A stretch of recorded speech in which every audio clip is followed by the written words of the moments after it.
Legal and social awareness के इस episode में आप सभी का बहुत बहुत स्वागत है।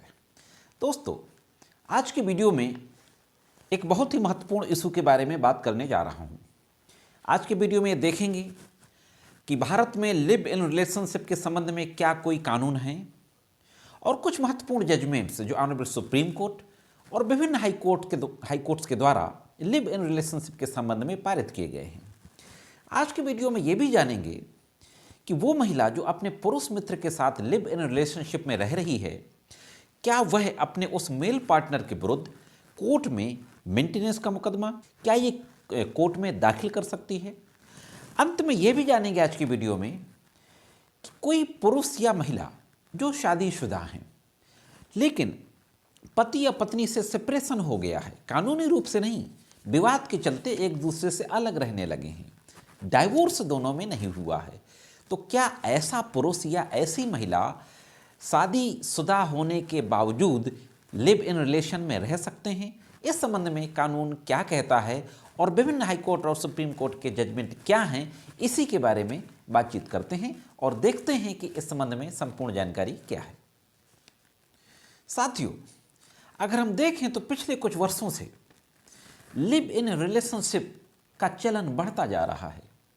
कामकाजी युवा शादी के स्थान पर लिव इन रिलेशन को ज़्यादा महत्व दे रहे हैं। अब सवाल ये उठता है कि लिव इन रिलेशन किस तरीके का रिश्ता होता है। अगर मैं इसको एक लाइन में कहूँ, वैसे तो किसी कानून में लिव इन रिलेशन की किसी भी प्रकार की कोई डेफिनेशन नहीं दी गई है, लेकिन इसको हम इस तरीके से समझ सकते हैं कि किसी बालिग महिला और पुरुष का बिना शादी के एक साथ रहने वाली जो व्यवस्था है उसको लिव इन रिलेशनशिप की व्यवस्था कहते हैं। भारत में जो धार्मिक परंपराएं हैं, धार्मिक रीति रिवाज और धार्मिक कानून हैं, उन्होंने भले ही लिव इन रिलेशनशिप को गलत माना हो, उसको मान्यता ना दी हो, लेकिन भारत के कानून ने, भारत की न्यायपालिका ने अपने निर्णयों के जरिए लिव इन रिलेशनशिप को सही ठहराया है और कानूनी रूप से मान्यता दी है। साथियों, अब देखते हैं कि लिव इन रिलेशन पर किस तरीके के कानून भारत में हैं। क्या वाकई कोई कानून भारत की संसद के द्वारा या किसी प्रदेश की विधानसभा के द्वारा इस संबंध में पारित किया गया है? जब हम इस ओर नज़र डालते हैं कि क्या लिव इन रिलेशन के संबंध में भारत के अंदर किसी प्रकार का कानून है, तो स्पेसिफिक रूप से ना तो भारत की संसद के द्वारा और ना ही किसी राज्य की विधानसभा के द्वारा स्पेसिफिक रूप से लिव इन रिलेशन के संबंध में कोई कानून पारित नहीं किया गया।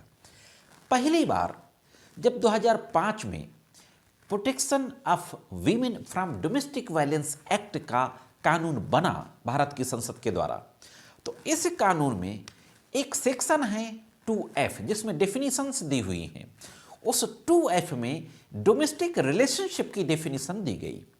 डोमेस्टिक रिलेशनशिप में कहा गया कि महिला पुरुष जो बालिग हैं वो अगर पति पत्नी के तरह के रिश्ते में एक साथ रह रहे हैं या किसी समय एक साथ रह चुके हैं, जब यह डेफिनेशन आई, यह परिभाषा आई घरेलू नातेदारी की, तो यह कहा गया यह एक ऐसी डेफिनेशन है जिसमें लिव इन रिलेशनशिप के रिश्ते को रखा जा सकता है। दोस्तों, अब वो कुछ महत्वपूर्ण निर्णय जो ऑनरेबल सुप्रीम कोर्ट द्वारा लिव इन रिलेशन के संबंध में दिए गए और कुछ हाई कोर्ट्स द्वारा जो महत्वपूर्ण निर्णय दिए गए, इस संबंध में जो सबसे पहला और सबसे बड़ा निर्णय दिया गया ऑनरेबल सुप्रीम कोर्ट के द्वारा, इंदिरा शर्मा बनाम VAV शर्मा 2013 का मामला है। ऑनरेबल सुप्रीम कोर्ट ने इस केस में बहुत डिटेल में लिव इन रिलेशनशिप के सारे पहलुओं को डिस्कस किया था और एक इम्पोर्टेंट गाइडलाइंस जारी की थी। मैं पूरे जजमेंट्स के बारे में एक सेपरेट वीडियो बनाऊंगा। आज मैं इसके कुछ मुख्य बातों को ब्रीफ में आपके सामने बताने जा रहा हूं। उसमें गाइडलाइंस जारी करते हुए 2-3 बातें मुख्य रूप से कही कि वो कौन सा रिश्ता होना चाहिए जो लिव इन रिलेशनशिप में हो, क्या उसकी कोई अवधि होनी चाहिए। ऑनरेबल सुप्रीम कोर्ट ने कहा कि एक रीजनेबल टाइम होना चाहिए। ऐसा नहीं होना चाहिए कि एक दिन 2 दिन साथ में रहे, इसके बाद फिर सालों और महीनों के लिए अलग रह रहे हैं, कभी साथ में रहे कभी साथ में ना रहे, ऐसा नहीं होना चाहिए।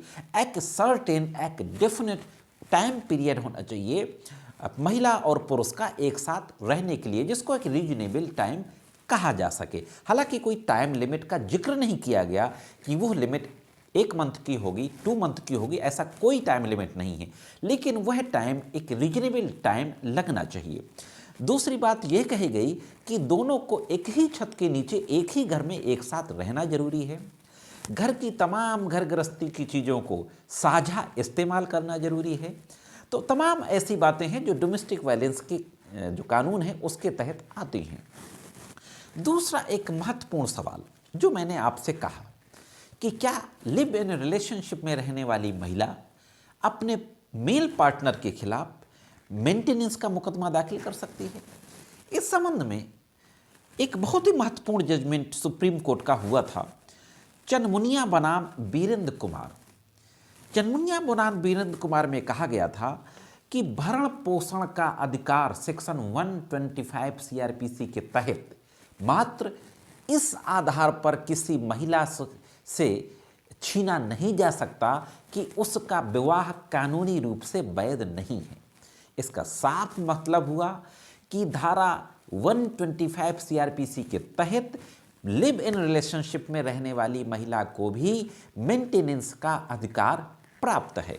दूसरी तरफ जो डोमेस्टिक वायलेंस का कानून आया, इस डोमेस्टिक वायलेंस के कानून में सेक्शन 20 जो मॉनेटरी रिलीफ है, जिसके तहत मेंटेनेंस क्लेम करती हैं महिलाएं, उसके तहत वो महिला जो लिव इन रिलेशनशिप में रहती रही है उसको भी कानूनी अधिकार है अपने मेल पार्टनर से पूरी तरह से मेंटेनेंस लेने के लिए।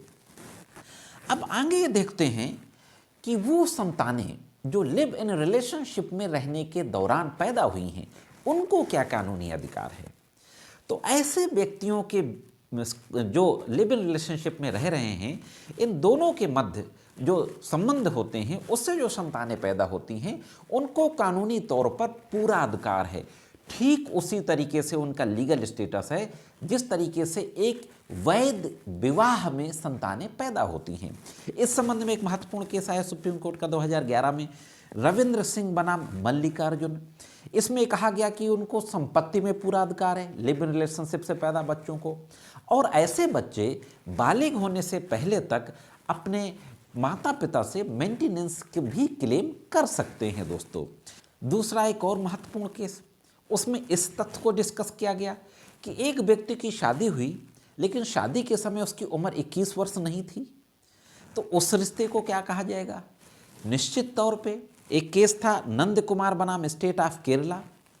इसमें यह कहा गया कि यह शादी तो कानूनी रूप से वैध नहीं है, लेकिन ऐसे रिश्ते को यदि पुरुष बालिग है, शादी के समय 18 से ऊपर है, तो लिव इन रिलेशनशिप का रिश्ता कहा जा सकता है। दोस्तों साथियों, इसी के साथ साथ आखिरी बात जो मैंने आपसे कही थी कि क्या शादीशुदा महिला या पुरुष लिव इन रिलेशनशिप में रह सकते हैं, इस संबंध में एक case honourable Allahabad high court में दाखिल हुआ था, अखिलेश व अन्य बनाम उत्तर प्रदेश राज्य इन अन्य।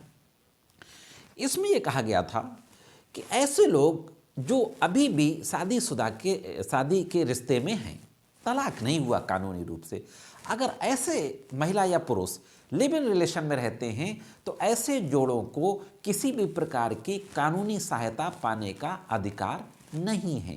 कोर्ट ने कहा कि वो जोड़े जो कानून की धज्जियां उड़ाते हैं, न्यायालय ऐसे जोड़ों को किसी भी प्रकार की कानूनी सहायता देने नहीं जा रही है। दोस्तों, तो महिला अपनी मर्जी से रह तो सकती है किसी के साथ शादीशुदा होते हुए लिव इन रिलेशन में, लेकिन ऐसे महिला के विरुद्ध उसका पति इस बेसिस पे डाइवोर्स का मुकदमा कोर्ट में दाखिल कर सकता है। दोस्तों, तो साथियों, आपको कैसे लगी कमेंट्स करके जरूर बताएं। दोस्तों, इस वीडियो में इतना ही, मिलते हैं किसी अन्य वीडियो में कानून की कुछ अन्य जानकारियों के साथ।